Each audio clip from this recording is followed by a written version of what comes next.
how incredible y'all look, how beautiful the day is. The weather has favored us, so we're so excited. We were a little bit worried, but thank God it's not raining for today. But tomorrow I will allow it to rain. As a Motswana, I believe in rain, but yeah. All right. I am Lesego Tlhabanye, and I am the governance lead at African Leadership Academy, and I'm part of the group of amazing organizations that are bringing us together today. So we're really thrilled and humbled that you chose to spend today with us discussing key issues that are important for our time and our generation. So to get us energized and ready for the day, I would like us to quickly get to know one another, very quickly get to know one another. We have about 2 minutes to do it. And the way we're going to do it is you're going to turn to someone maybe right next to you and ask them their name and their intention for the day. So my name is XYZ. My intention is to have all the food today. That's an example. It's an example, but feel free to share an intention, and then I'll quickly ask you to switch over and turn to someone else. So we're only going to do it to 2 people. These events, when we meet, sometimes it's so difficult to get to know people and have introductions, so at least I'm giving this opportunity to do that, so that throughout the day you can keep knowing each other and introducing yourselves to each other. All right, so feel free to stand and turn to your person next to you. I only have a minute or so, and then I'll tell you to switch.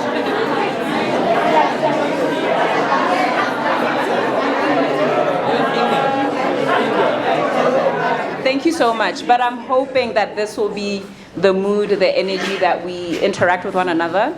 And I know that this isn't usual, but in network theory, there are some things that we use to kind of facilitate and encourage us creating bonds and networks beyond this room, because that is how we will actually build relationships beyond here to actually do meaningful work. So I'm going to read something quickly to keep, and I hope you keep it in the back of your mind for the rest of the day to get you encouraged and hopeful about building these networks. So it's a poem by Margaret J. Weekly, and it's called Turning to One Another. There is no greater power than a community discovering what it cares about. Ask what is possible, not what's wrong. Keep asking. Notice what you care about. Assume that many others share your dreams. Be brave enough to start a conversation that matters. Talk to people you know. Talk to people you don't know. Talk to people you never talk to. Be intrigued by the differences you hear. Expect to be surprised. Treasure curiosity more than certainty. Invite in everybody who cares to work on what's possible.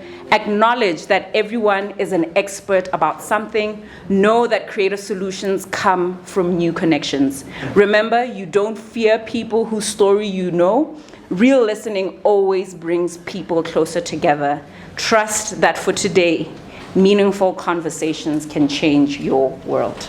So I hope you enter today with that intention and lead with conversation with that in the back of your mind. So just some ground rules before I hand over to our generous host to come and welcome us.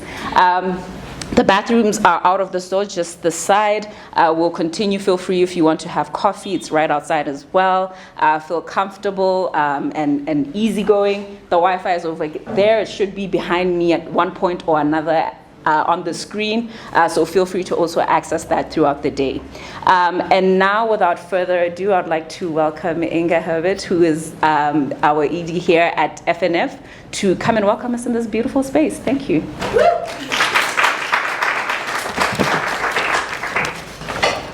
Thank you so much, Lesego. Beautiful energy you're bringing us, and the weather, amazing. So good morning, excellencies, dear guests, but partners, of course, amazing partners. We're really proud to be part of this consortium, and of course, all the brilliant young people here. So a warm welcome on behalf of the Friedrich Naumann Foundation.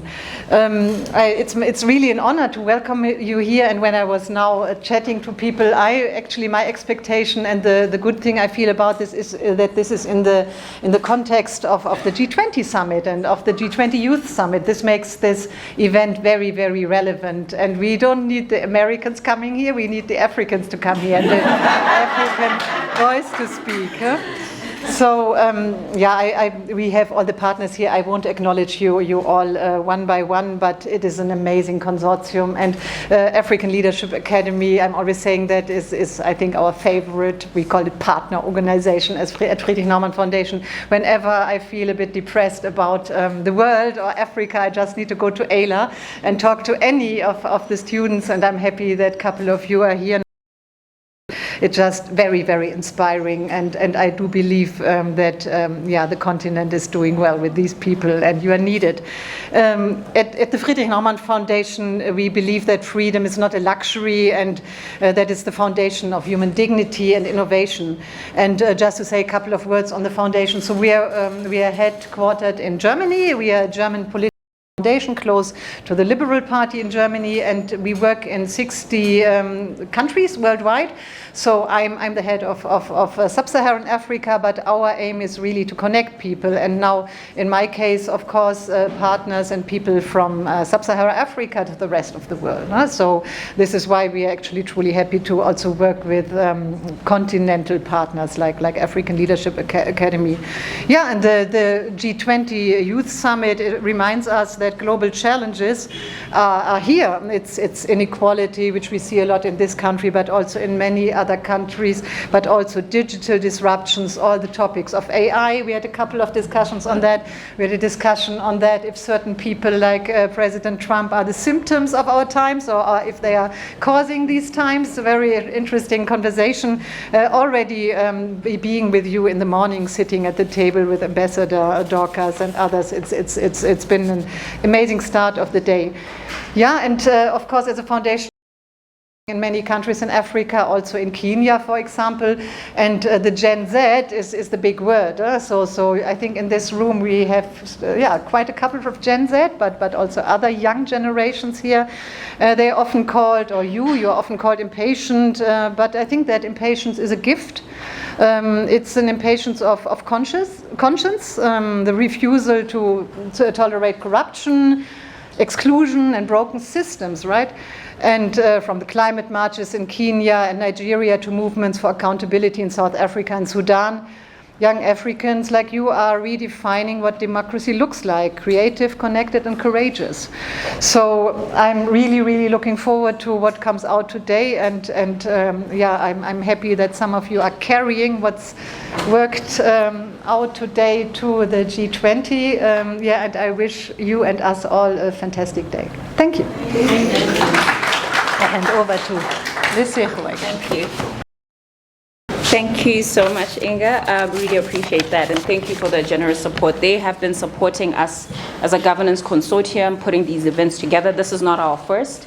This is one of many events we've hosted across the continent, and so we're really excited to partner with them and the work that they care about, which is democracy. So thank you again for having us today. Next, I will call upon our Chief Financial Officer at African Leadership Academy. But before I do that, because she's from ALA, we have a few things that we do at ALA, especially when we're in gatherings and convenings. First of all, feel free when you hear something that resonates with you to either snap. Feel free to do that. That's such an ALA thing. But also feel free to just clock it. That's for the Gen Zs in the room. Adults and us elder millennials, feel free to also join in clocking it and feeling whatever is being said. Ravasha, thank you so much. You may come forward. I need the mic, guys. Can you all hear me? Okay, awesome. Well, good morning, everyone. It is my pleasure to warmly welcome you to this G20 side event, themed African Futures, Sustainable Models for Financing Democracy and Development. That's my intention for today, to learn more about it. I just want to recognize and warmly welcome our distinguished guests, Her Excellency, Honorable Members of Parliament, representatives from Y20 and G20 engagement groups, colleagues from the private sector, government and civil society, our esteemed panelists, moderators, judges and facilitators, and of course, African Leadership Academy students and all our distinguished guests who have joined us today. Let us acknowledge the consortium partners as well. They are all named at the bottom. I'm not going to name them out individually. Your presence and contributions are vital to advancing governance and leadership across the continent. The session is designed to ground us in the why behind the governance consortium and the broader movement towards African-led democratic and development financing. At the heart of this gathering is a shared commitment to empower youth and women in governance roles, accelerating impact through collaboration amongst leadership programs, and building inclusive and transforming leadership ecosystems across Africa. This vision is not just aspirational. It's a strategic response to the continent's evolving governance landscape. Last week, I attended the decennial celebrations of ALU. The theme was a world of celebration. Because the education sector finds itself at a pivotal point where the world has changed to such an extent that traditional models of delivering education no longer seem appropriate.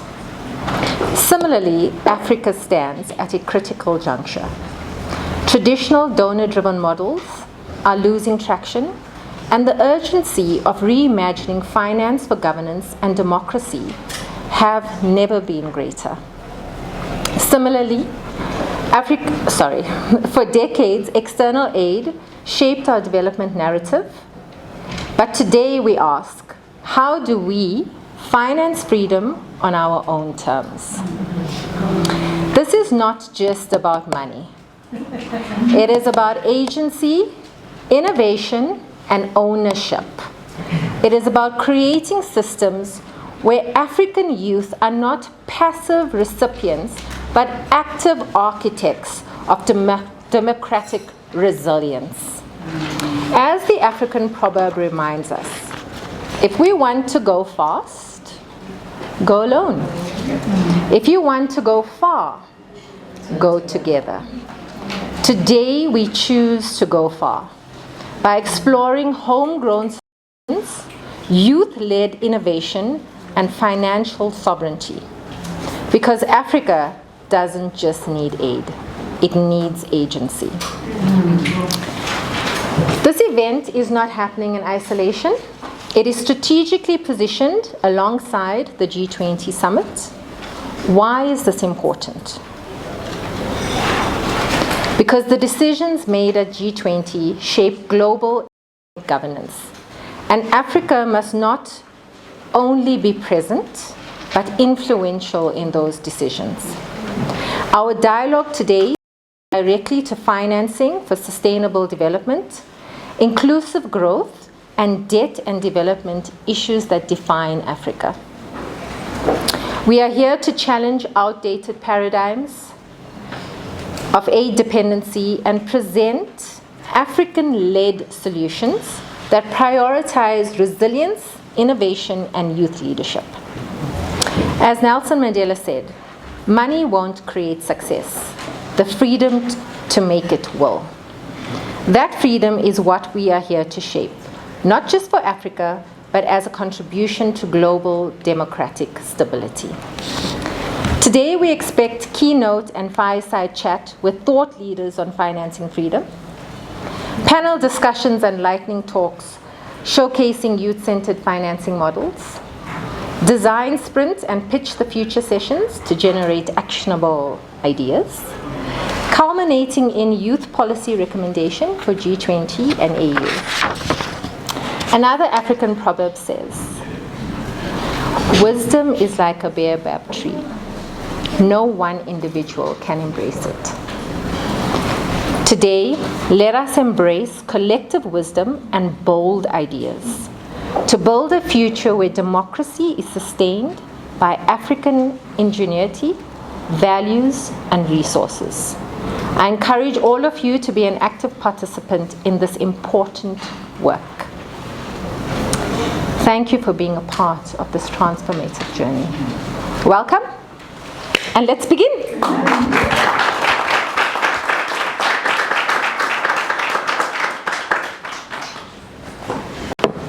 Thank you so much, Ravasha, for that incredible welcome, and I hope that has already begun to set the tone. At this point in time, we will now be beginning the matters of the day. We'll be having our address and a fireside chat, and to facilitate that part of the program for us, we have Wellington Radu from Future Elect. He's the regional head of programs, and we are so honored to also have them on board with us. They are a planning partner for this event. They also will be live streaming, so please do check out their pages if you want to share with other people who might not be in the room with us to share that. They're also sharing a link to do a digital toolkit after this event, because we want this conversation to carry forward post this convening. Thank you so much, Wellington. You may take over. Oh, you can clap.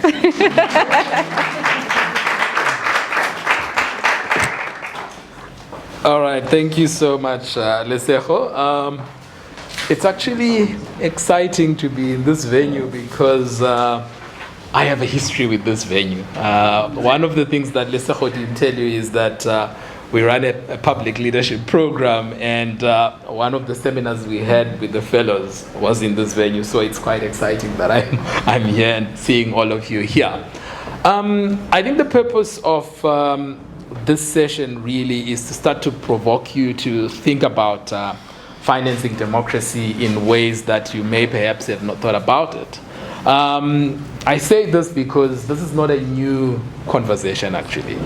The conversation has been had for quite a number of years. I think the only difference, Inka, you mentioned you mentioned the US and what's been happening around cutting down on financing democracy in Africa. So perhaps we're having this conversation in a new environment, or a changing environment in terms of our geopolitical landscape, where we still have old rules that no longer apply, and yet the new rules are yet to be written.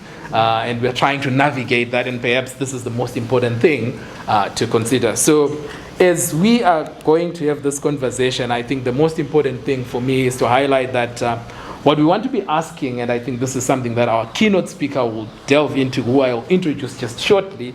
She will be talking about how power and resources and agency intersect in shaping Africa's development and governance journey. And that's quite fascinating, because we need to start thinking about how we might resource not only politics, but also accountability, possibility, and reimagination of our democracy on the African continent. So to help us unpack that, allow me to introduce to you a remarkable African leader who brings a wealth of insight. And she is a former ambassador to Australia from Botswana. Her name is Ambassador Dorcas Makgato. She is a trailblazer in both diplomacy and business. She has served in Botswana's cabinet, leading various ministries, including the Ministry of Trade, Health, as well as Labor. And she was also the CEO of the Botswana Export Development Investment Authority. But most importantly, she is an advocate for women's empowerment and inclusive policy making, and a respected voice in international diplomacy. With that, Ambassador, the floor is yours.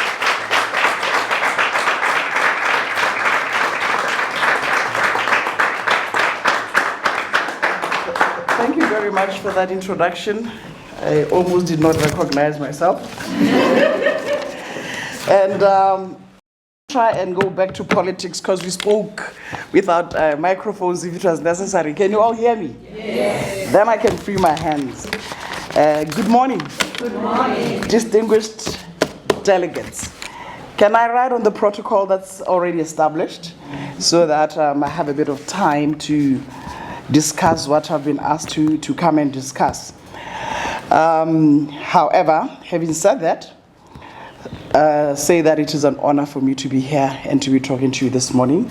I don't take it for granted. It's not very often when people call you and say, we have some discussion, we think you could add value to that. So thank you very much for inviting me and getting me out of the farm. I'm currently at the farm But now I'd have been listening to birds and counting sheep and doing all those nice things. And the energy here today is taking me back to places where I've been for most of my life.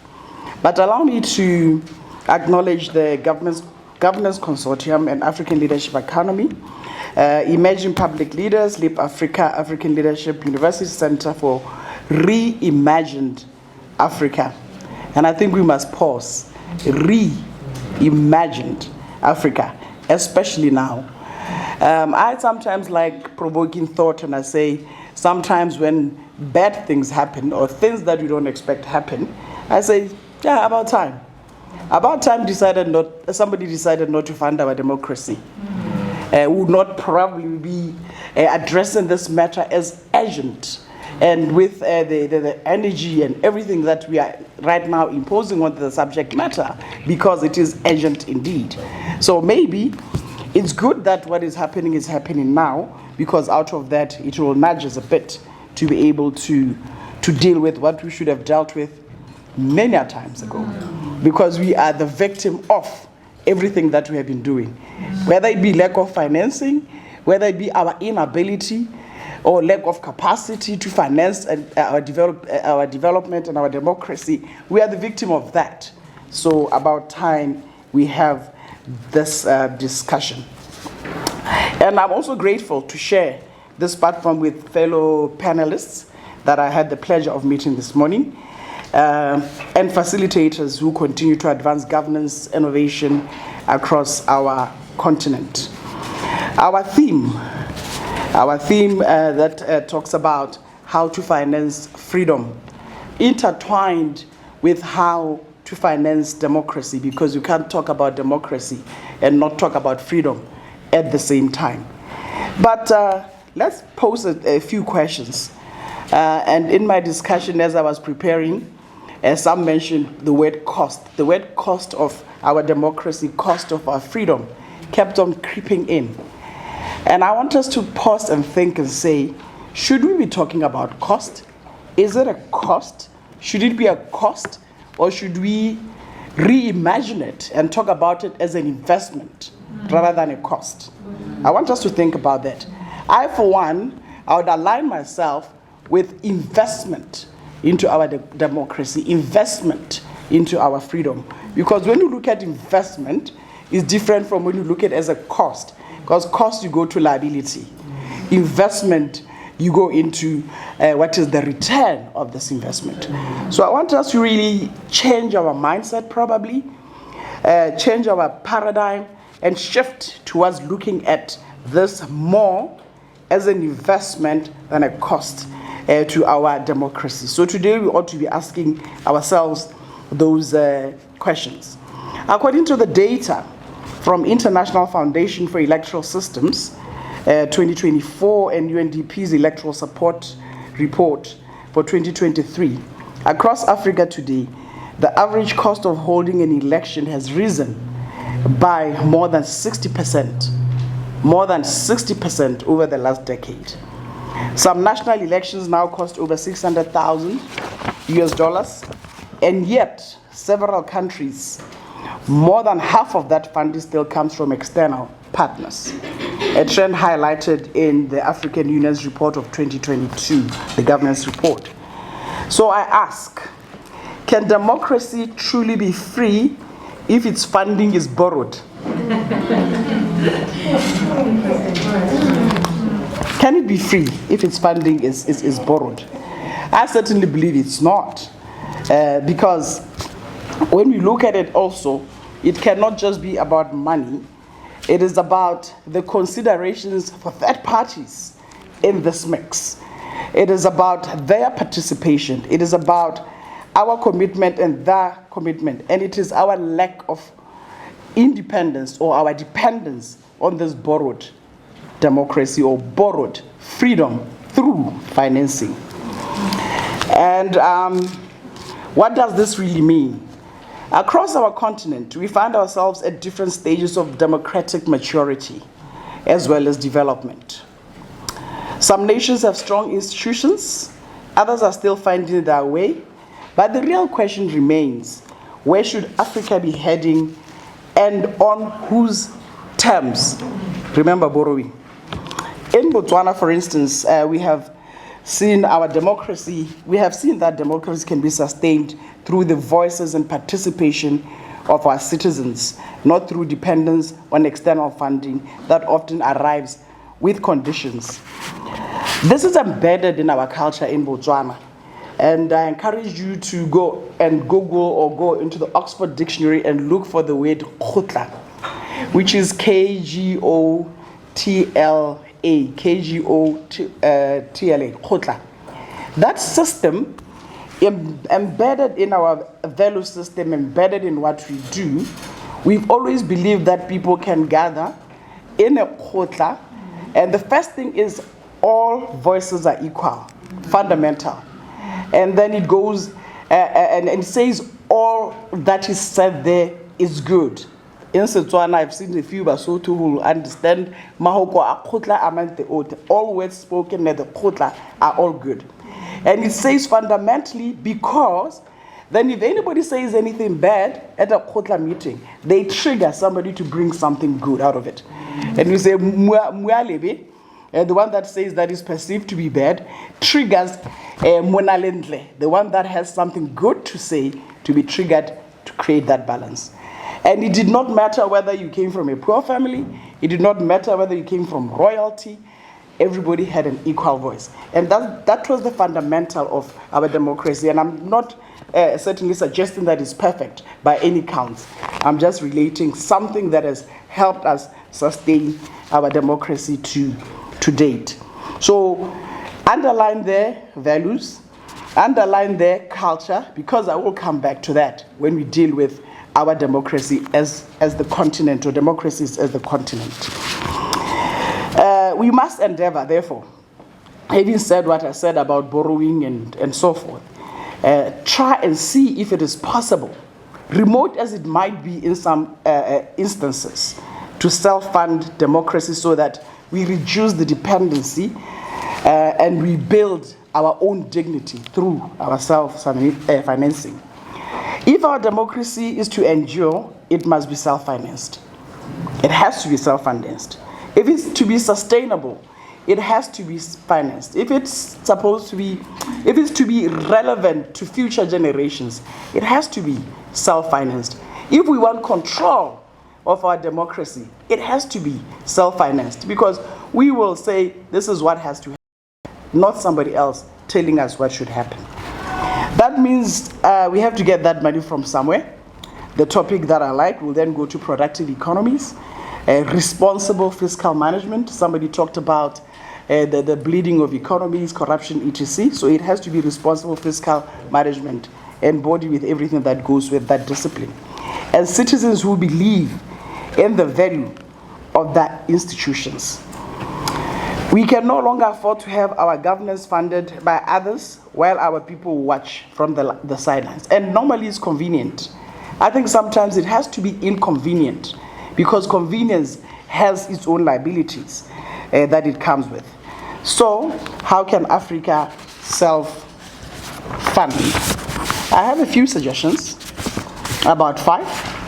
First, I looked at the United Nations Economic Commission for Africa and the African Development Bank, who estimate that Africa loses around $86.5 billion through illicit financial flows. Just imagine for a second, imagine if a fraction of this 88.6 billion that goes in illicit financial flows can finance our democracy, government, civic education, and institutions. Just imagine that. So it goes back to the discipline that I talked about earlier on. Secondly, through public-private partnerships for governance, where African businesses co-invest in civic technology, accountability systems, and leadership development. We must explore that. Thirdly, by establishing sovereign democracy endowment funds, dedicated national funds for elections, civic education, and institutional strengthening. I think it's an area that we need to look at. I speak from a position where I've run for office. I know the pain of not having money. And there's another politician here. I don't know where he's sitting. Where is the... my brother, you know the pain of financing. Go and you want to talk to the people, and the people want to eat or drink something. They want to network with you, and you've got nothing other than the promise of what you are going to do in the future. And after a while, you become so irrelevant because you are promising the future. They're saying, we want our future now. Yeah. My brother, talk, what are you saying? And then you go and borrow from the private sector, or borrow from those that have money to try and finance yourself to be able to be relevant. And then you get into office, and those that financed you are saying, so what are you saying now, my brother, now that I have put you there and you have to deliver something? So I think we have to look at that, but at a continental level and at a national level. We can also, the fourth point that I have there is through citizen participation funds, encouraging Africans to co-own democracy by contributing directly to local democratic processes. I'm glad I'm talking to the youth today. I am going to be turning 60 in the next, I think, 4 weeks or something like that, 4 or 5 weeks. I'll be turning 50 plus for the rest of my life. But there, I've just said it, and I'm happy and excited that I'm entering that era. But when I look at my friends, very learned people who are driving industries, who are continental, global, a lot of the times during my tenure, because I spent half my life in private sector, half my life in government and quasi-government and diplomacy, whenever we went for elections, they'll be saying, why are you wasting your time with this thing? This is a waste of time. Why? You can be anything. You can be president of an organization. And that worries me because of convenience. If you have everything that it takes to be able to do other things, why can't the notion or the mindset be used and make it relevant within the political space?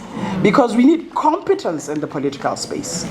We need people that understand, that can run economies, that can run systems, that can, not just that can narrate and make the populace vote. Beyond that, we have to deliver. And I think if we look across, we'll find that it is at delivery level where our economies are suffering. We've put people in, but you are not delivering. So we need to interrogate what is it that we need to do to ensure that those that we put in the office are able to deliver. And we start with competence.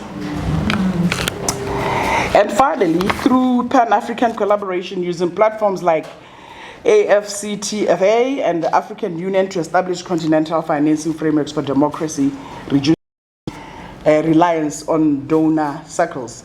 And as former Minister of Health, it pained me that sometimes I had to go to the United States under PEPFAR to go and ask for money, and I'd have to depend on their generosity and how much they were willing to fund and when that cycle was coming. And yet I had my statistics going a different direction. So that dependency I have witnessed in real life. Let me ask you this. I'll ask you a lot of questions. If Africans can fund football games, build huge churches, host lavish weddings, host lavish funerals. Yeah. The money is there. Yeah. Need I say more?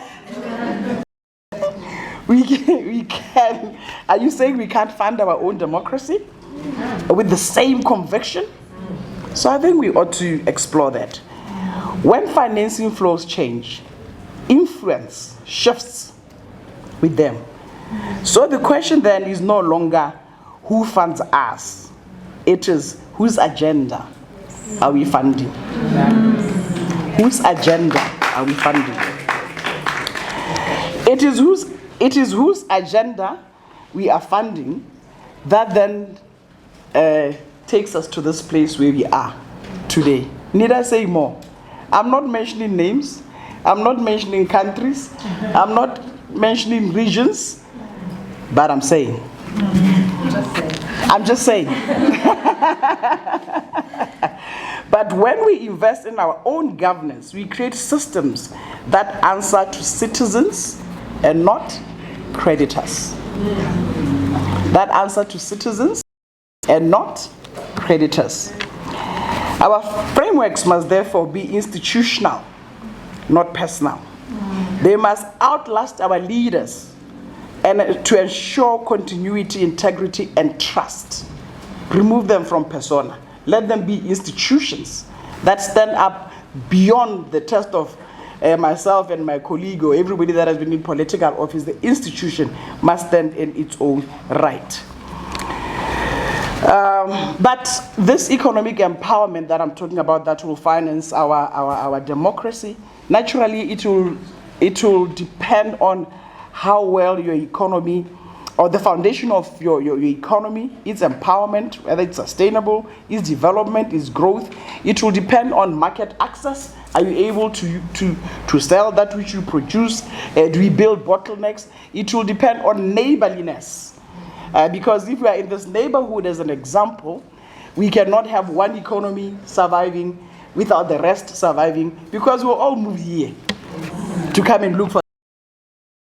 And then it brings other issues that affect the very democracy that we are talking about. I see you are looking at your watch. I only have a page and then I'll be done. I need to look at my experience when I was Minister of Trade. Firsthand, when we were clear in our mandate that what we did underpinned political independence. And we used to fight like hell as ministers of trade. Is hell allowed? Yeah? Yeah. Fight like hell as ministers of trade in our council. And then when we are done and there's blood on the floor and we've agreed on this and we've chopped this and that, our fellow ministers of external affairs and relationships, they come and say, our brothers and sisters, we come from the same mother. We really cannot do it that way. Why can't? In business, you're cutthroat. You're like, say, this is what I want, this is what I'm going to do, I want this in return. But then when you balance it with being from the same mother, the same father, you really cannot do that. It becomes a different topic altogether. Need I say anything? So, it is very important that we don't just look at goods. Somebody already mentioned agency. I would add dignity and add ownership to that.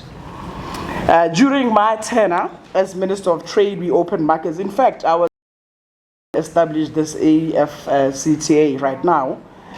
We sat down. I remember being in a meeting, the pain of it all, which started at around 9 and it finished at 3 a.m. A good 3 hours of that meeting, we're arguing about who should be sitting where.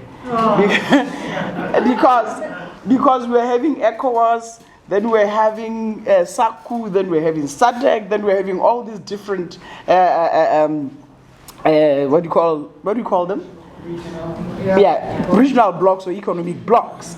And other countries belonged to 2 of them at a given time. And so we just came and said, look, let's just sit, let's talk. But we debated and debated this thing. But nonetheless, it is what it is. The AFCTA now, it's there, it's happening. It is so critical and crucial because it has a direct impact on how much our economies can grow and how much our economies can be open for each other to be able to finance this freedom that we are talking about.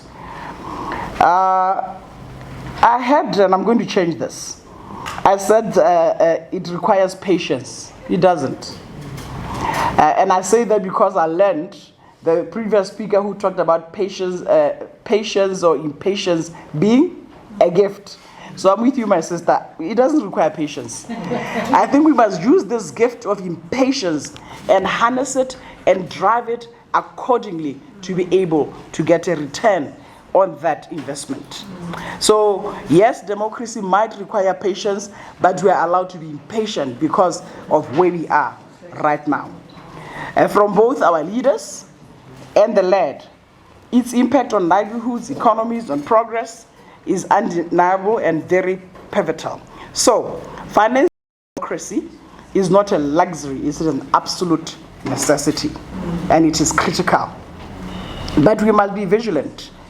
We must avoid performance democracy. These systems that look democratic and yet remain externally dictated We must be vigilant.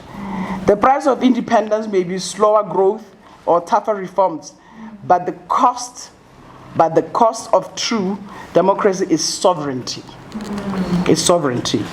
The Pan-African imperative is that we must start financing our own freedom.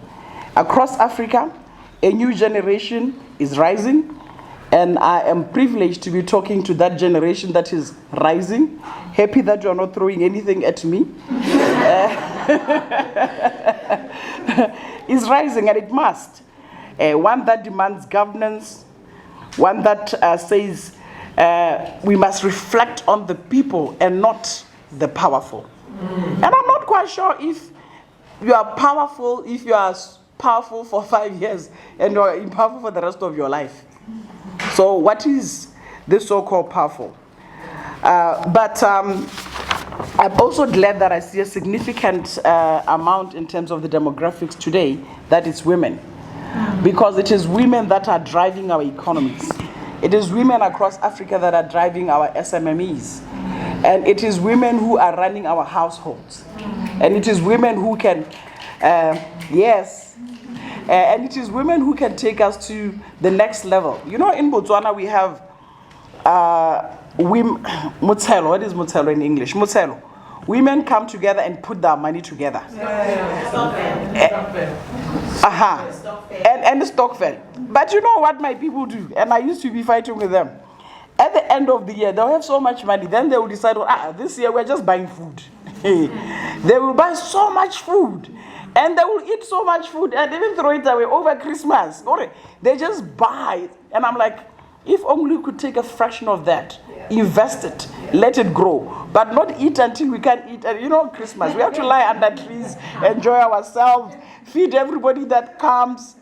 But take a moment and say, if you could take that capital, reinvest it, what can you do in the future with it? And we buy pots. We like buying pots. lots and lots of pots.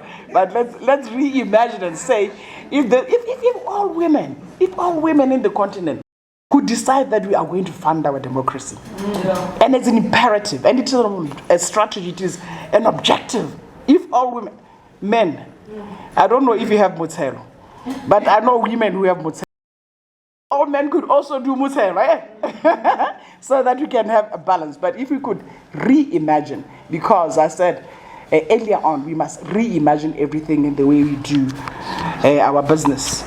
But when we do this, what does true democracy mean for us as the Africans, and what exactly are we funding, etc.?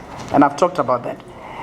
We must be funding something that looks like us, that sounds like us, that serve our children's futures and livelihoods, and it must beat to the drum of who we are. It must beat to the drum of who we are. And only then can we say it is for us, by us. Let me conclude, and I know he will be very happy. Let me conclude by saying that democracy in Africa must not be copied. It must be cultivated. It must be cultivated. It must sound like our languages. It must look like our people. And it must serve our children's future. It must be rooted in Ubuntu. In my language, we say Boto. And I think it's Lesotho, you also say Boto. It must be rooted in that. The belief that I am because we are. That's fundamental for us in this neighborhood called Africa. Because no nation can rise alone. When we talk about financing freedom, we are not talking about money, and that has been said. It's more than money. We are talking about financing dignity. We are talking about financing opportunities and creating opportunities and ensuring that we fund the African dream.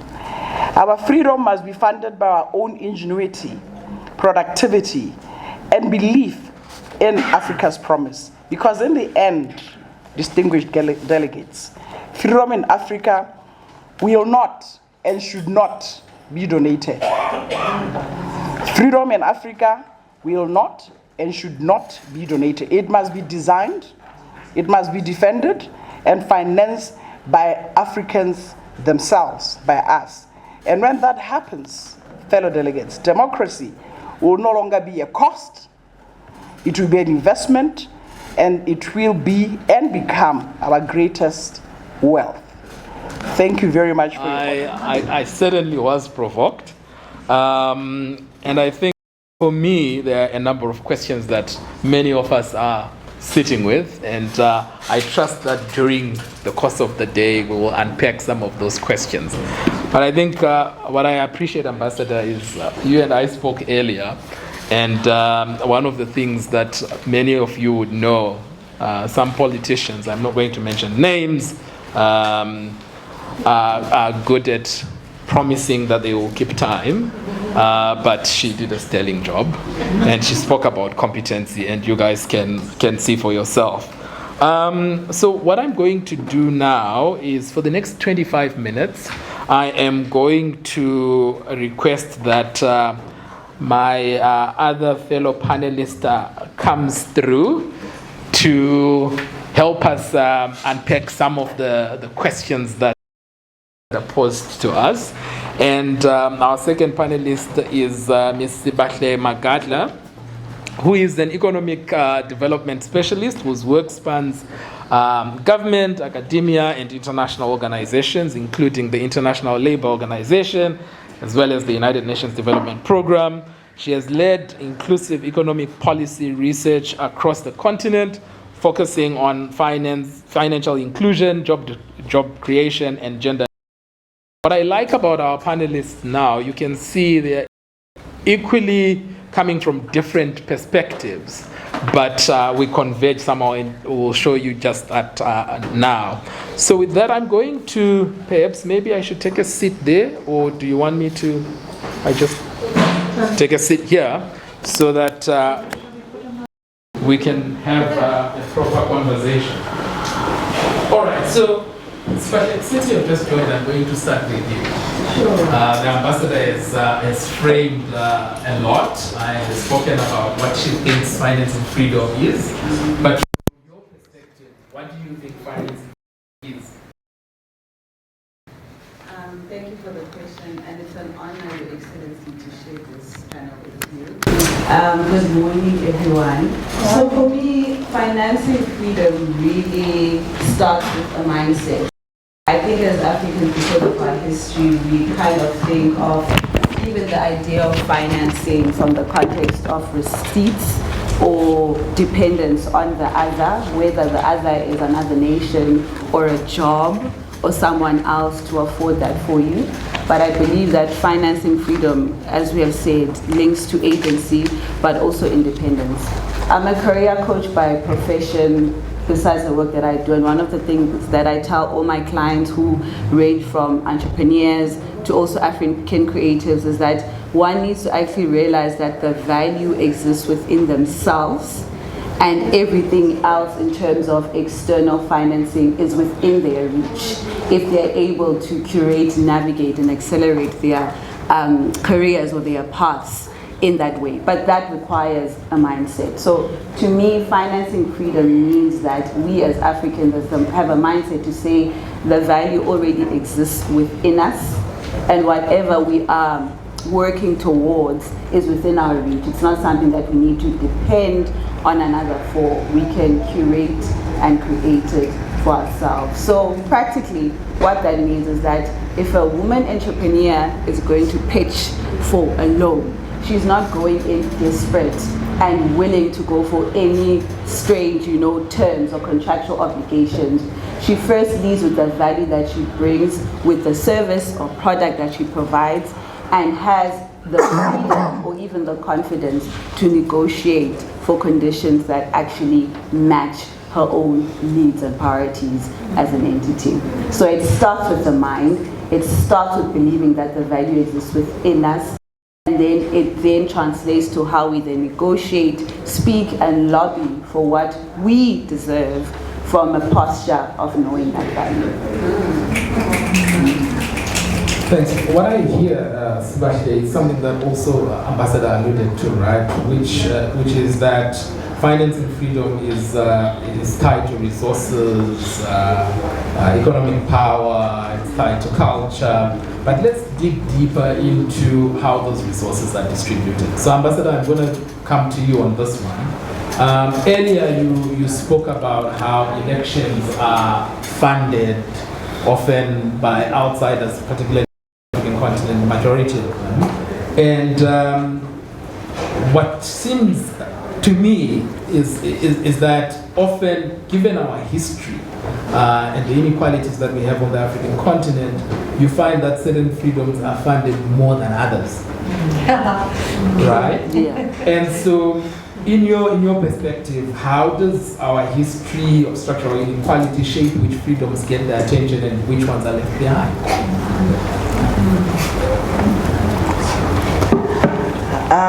Why do you give me? Why do you give me a difficult? I think, like she said, that the foundation is already set. We need to start with us before we go outside. Our determination. What is it that we want? What is our strategy? And what is the imperative? Do we even have appetite or the knowledge and the understanding or the systems of what it means to us to be able to self-finance? Because if the leadership, for instance, doesn't have the appetite, or between the so-called leadership and the people, there's a mismatch. We're not singing from the same hymn book. There will always be somebody from outside that will be able to come in and exploit the difference between us because we are not together. So we must set our own national agenda that starts at community level and it's in sync with what we are saying at national level and have a determination. And once we have ring-fenced that determination, we can then be in a position to say the how we're going to do it. So we have to have the appetite for it. And I think others have been more clever than we are because they understood that we were not together, we were not in sync. They manipulated and we facilitated them to manipulate the gaps to be able to get where we are. And therefore, let's reset. Let's change our mindset. Let's approach it and have it as a strategy. Let's have it as a national agenda to say how do we move from where we are to be able to finance our own democracy that looks like us, sounds like us, and beats like our own drums. That's where I think we must start. So considering that we need to reimagine that whole scenario, perhaps, and this is for you, Sibahle, the ambassador spoke about different models that we could look at reimagining funding democracy, right, on the African continent. But for you, if we are to fund democracy that's rooted within community, that's grounded within gender equity, that's grounded around youth, practically, what would that look like? I'm asking this question because I know there are young people in here that are saying, okay, we hear that, but what does that actually mean practically for me? What would that look like?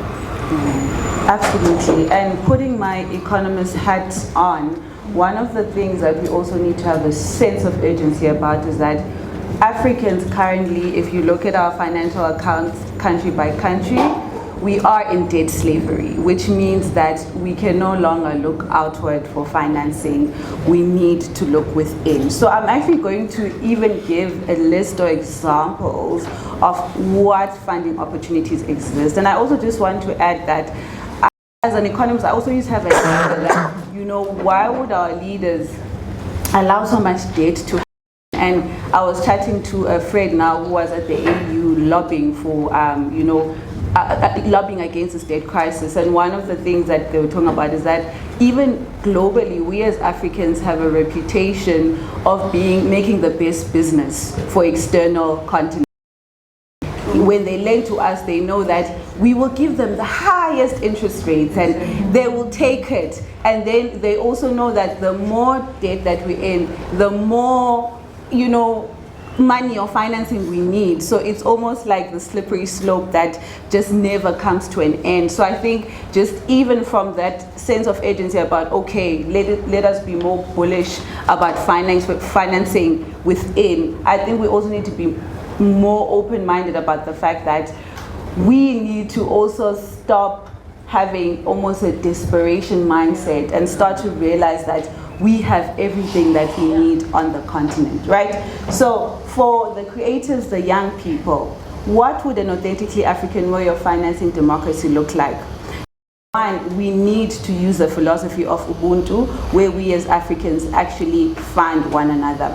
We have a Afrexim Bank, which is quite well known for funding, we know that, but we also have a lot of Pan-African, locally based actually financing platforms such as Partech Africa, which invests hundreds of millions into African tech startups.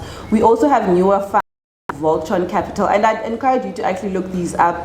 This is funded by a Nigerian entrepreneur called Olumide Soyombo, who also has co-founded a company that does a lot of data and research on startups and actually has almost created a case for if we invest in startups, the country will actually become bigger and better, right?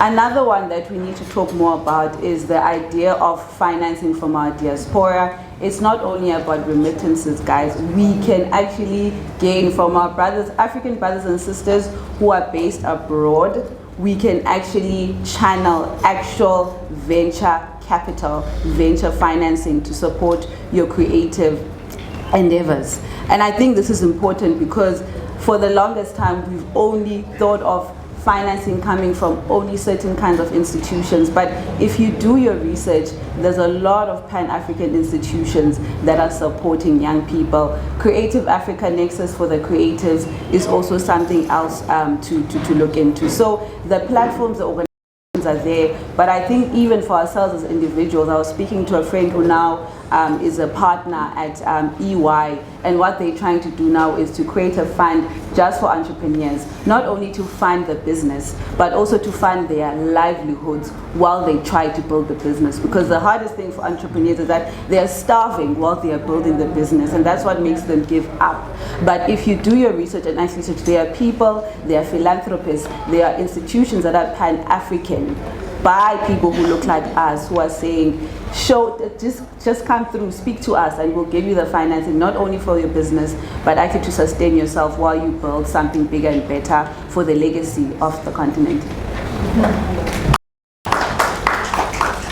Right. I think, Sibahle, I can hear what you're saying, and I can see how it's converging with what the ambassador was saying, which is quite useful.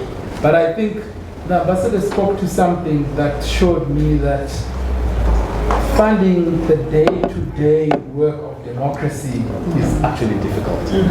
And she related an earlier story about if you are running for office, and you know this, I know knows this, when you are trying to run for office, and many other young people, we train young people office, they don't have the resources, right? So they have to find them somewhere. And then that creates this whole issue around once you are in office, what happens then with the people that fund it. So the question that I have for you, Ambassador, is around actually funding transparency. Sure. Transparency not in the narrow sense, right? Transparency in the broader sense, and accountability and civic education is one of the components that actually helps us move forward. How do you go about that? Because it's one thing to just fund politicians, to fund elections, but how do you, in the broader sense, fund transparency, accountability, civic education, which is quite critical if we are to reimagine what our democracy looks like? Thank you very much. But before I answer that, Sibahle said, Sibahle, sorry. Sibahle said something interesting that I want to talk about. But I'm going to say convenience is what has led us as African economies to where we are. It's convenient at any particular time when you are under pressure to deliver in accordance with what your population believes to be development, to then go and indebt yourself. Because when we go on these cycles, and we have promised a road, a clinic, a hospital, and the people are saying, if you do not give me that hospital or that road, I'm not going to put you in power. If you do not have the money to finance it, you are then going to borrow. And whatever terms they give you, especially also if you do not understand financing, understand the implication of the interest rates that they're charging you, because it's not many of us who understand that. Some of these things are hidden. I'll give you an example without necessarily being political. I went and negotiated with a huge economic bloc for market access of our beef. And when I left, they had given us unlimited markets. But inside, embedded in the conditions, I had zero market access, or close to zero market access. Because the conditions were very simple. The first one that I recall, which we negotiated, was that our cattle, when they go for slaughter, they must not stand in the sun and stand for longer than X amount of hours. A cow is a cow. When you transport a cow will be standing. And when it's tired, it will sit in the truck. And the mattress or whatever that we had to put in was only available in that particular economic block. I don't want to be controversial. So effectively, you can't afford the mattress. A cow is going to stand, and because it's standing, you are in direct contravention with the condition that has been put there too. So from time to time, it is what is embedded in the condition that you don't see, and then the little lines that is getting you into trouble. And we need to have people, capable people, that are able to unpack that for us to be able to know what we are putting ourselves into. And right now, we are having a generation of youth and women who are in debt before they can even breathe. That's where we are. But going back to what you said, civic education, I think it must be funded not as an event, but as something that is in the fabric of who we are. It must be a budget or a line item. It cannot be something that we do as and when. It has to be designed. It has to be calculated. It has to be clear of what it is that we are trying to educate our people on. Our people must not necessarily see donation of blankets as development, but they must see investment into the future of their children better than blankets. And we still go back to now convenience, but at who? At the people level. Because the person they say, I want a blanket, it is winter. And competing priorities, you are saying, let me not give you a blanket. Let me rather bring a factory here, or let me rather bring this here that is tangible, that can have a long-term financing aspect of it. I'll give you an example. When I was trade minister, you know, we are a smaller economy next to bigger economies, let me put it that way. I woke up one morning and decided that the white shirts that kids wear to school, the gray pants that kids wear to school, we are not going to import them. All the women that have sewing machines in the country are going to sew these. And all the schools are going to purchase from the women. I thought that was a brilliant idea. I still believe it's a brilliant idea. And I said, let's go. The criticism came from the inconvenience of that, from the parents that I'm trying to help. But because it's inconvenient, they see it as a pain in all the wrong places. Because they just want to go into a shop, buy shorts, buy this, and go. And I'm saying they must wait in a queue for, as we build capacity. So this civic education that we talk about, relate that direct to democracy. What do our people understand democracy to be? And as we do that, we must fund it. And it will not be short term. It's going to be long term. And we cannot talk about that without linking it to economic development. And I know I'm biased because I've been Minister of Trade for 5 years. But economic development is key to what we can do, because it is the strength of our economy. It is our balance sheet that's going to determine the terms of our borrowing. It is our balance sheet that's going to determine how strong and how hard we can come at something, because we are offering something. And without the offer, it becomes more difficult. That's when now we cross over to the dependency that we talk about. So how are we going to finance this? We are going to finance it by ensuring that we've got fiscal discipline, we are accountable, and we are transparent. What is so wrong in everybody knowing who financed my campaign? What is so wrong? So we ought to be looking at a way in which we can hold those that are in power accountable. I, for one, will agree with those that say we must declare our assets. I, for one, I'm with those that say our people must know who is behind the veil for us to be able to become who we are. Because we are the ones that are going to lead this economic development and growth and everything that I'm talking about. We are the ones that are going to go to big economies to negotiate. When we go there, what is it that they say to us and give to us that makes us be quick to say, yeah, let's go that route or not that route? I'm going to give my last example, again still talking about things that are embedded and you don't see. When you go negotiate, somebody says, I'm going to fund your road. And you say, okay. And then they say to you, I'm going to finance the feasibility study. And you say, oh, that's nice, convenience. And then they say, well, I'll also promise you can borrow from my bank. Oh, that's even better. You are getting deeper and deeper into the space that you're not in control thereof.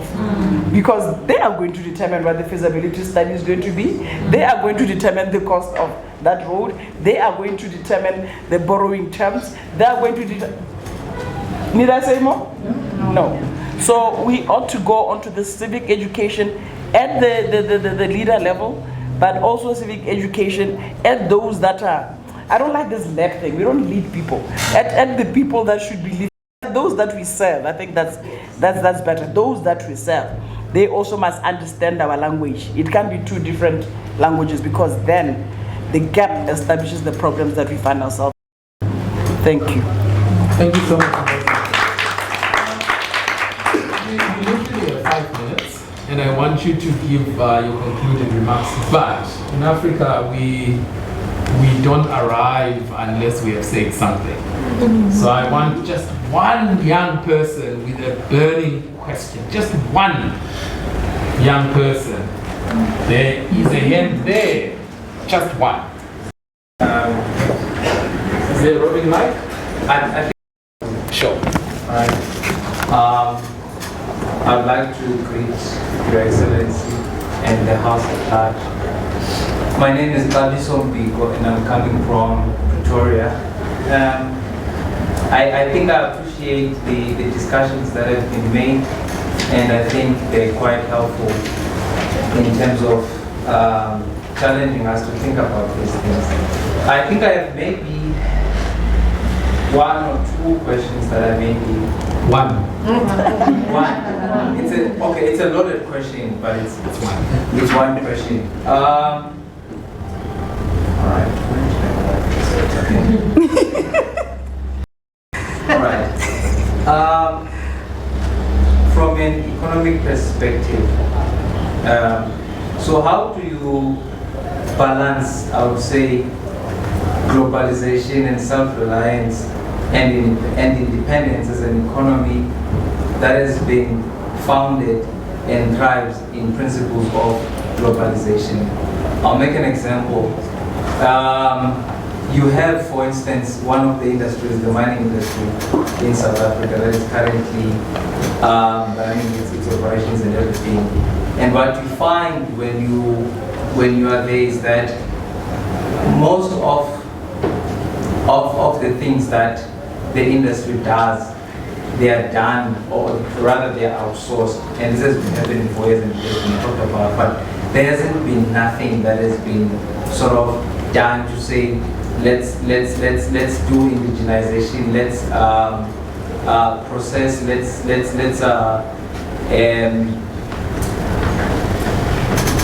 develop and produce, for instance, jewelry within the country, all right?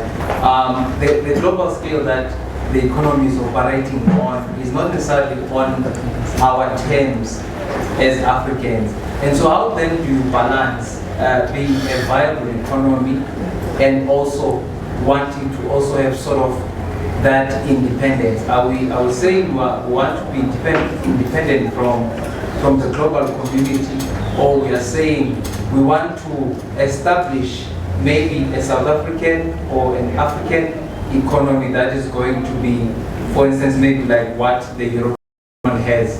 So I just want to maybe for you to come to that question in terms of the economics of it and what are the risks and maybe what do people need to be acclimatized to, because there's a comfortability on the left and there's an edge on the right to say, I think we need to be independent, and I support that idea. But then, how then do we break it down and bring the two divides to say, no, actually, this is what we need going forward? I don't know if this is making sense. I think I got that. It's a balancing act, right? So I'll start with you, Ambassador. And when you answer to that, could I also ask you to just leave us with something?